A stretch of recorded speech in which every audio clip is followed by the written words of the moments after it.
35 गंभीर गुन्हे दाखल असलेला सराईत आरोपी साथीदारांसह जेरबंद. स्थानिक गुन्हे शाखा आणि खेड पोलिसांची कामगिरी. आरोपी ललित खोल्लम हा सराईत गुन्हेगार असून त्याच्यावर खून, चोरी, घरफोडी असे 35 गंभीर गुन्हे दाखल आहेत. त्याचे साथीदार नंदलाल होले आणि निलेश सणस यांनाही अटक करण्यात आली आहे. दरम्यान हकीकत अशी, दिनांक 18 मार्च रोजी धनंजय घेवडे याचा मृतदेह जैदवाडी येथे आढळून आल्याने खेड पोलीस ठाण्यात गुन्हा रजिस्टर नंबर 153 नुसार गुन्हा दाखल करण्यात आला. गुन्ह्याचे गांभीर्य लक्षात घेऊन स्थानिक गुन्हे शाखेच्या पथकाने तपास सुरू केला. त्यानुसार सराईत गुन्हेगार ललित खोल्लम आणि नंदलाल होले यांच्यावर संशय बळावल्याने प्राप्त माहितीनुसार सापळा रचून आरोपींना अटक करण्यात आली. सखोल चौकशीत धक्कादायक माहिती समोर येऊन खुनाच्या गुन्ह्यांची मालिकाच आरोपींनी सांगितली आहे. आणखी एक आरोपी निलेश सणस यांनी मिळून धनंजय घेवडेचा निर्घृण खून केल्याचं तपासात समोर आलंय. याशिवाय प्रेमसंबंधातून श्रीकांत वाडेकरचाही खून आरोपींनी केला. त्याचा मृतदेह मंचर परिसरात जाळून राख घोड नदी पात्रात टाकून त्याची विल्हेवाट लावली आहे. तर मयत श्रीकांत वाडेकरची आई रुपाली वाडेकर वारंवार मुलाची चौकशी करत आहे असे पाहून तिला शिरोली येथे बोलावून घेतले आणि तिचाही खून आरोपी ललित खोल्लमने केला.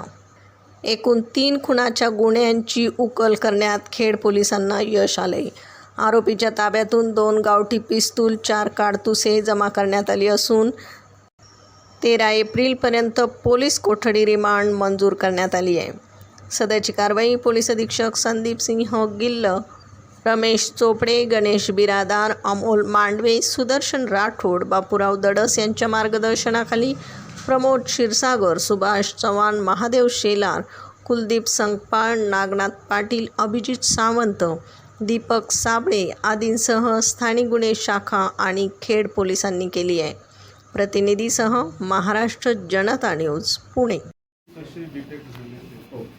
त्याच्यात स्टोरी अशी आहे की त्याचे कोणतरी एका नातेवाईक लेडी होती की त्यांनी सोबत इथे आणला होता खेडमध्ये, इथे तो राहत होता आणि त्यांचे मुलाला अगोदर त्यांनी ठाणे जिल्ह्यात किडनॅप करून त्याचा मर्डर केला होता आणि नंतर याच्याबरोबर तो राहत होता त्या लेडीचं सुद्धा त्यांनी मर्डर केलं. कारण काय सर? ते त्याचे बरोबर वैयक्तिक कारण होते आणि या गुन्ह्यामध्ये सुद्धा वैयक्तिक कारणामुळे त्यांचा आपसात वाद होता म्हणून त्यांनी मर्डर केला. तसंच मागच्या 1 आठवड्यामध्ये अवैध शस्त्रे हे जिल्ह्यात. महाराष्ट्राचा बुलंद आवाज, क्षणोक्षणी अपडेट, सत्याचा निर्भीड शोध. राजकारण असो वा समाजकारण, शेती असो वा सामान्य माणसाचे प्रश्न, वा असो क्राईम रिपोर्ट, प्रत्येक बातमीचा अचूक वेध. ताज्या बातम्या आपल्यासाठी. पाहत रहा महाराष्ट्र जनता न्यूज. महाराष्ट्र जनता न्यूज, नंबर 1 चॅनल. आजच लाईक, शेअर आणि सबस्क्राईब करा.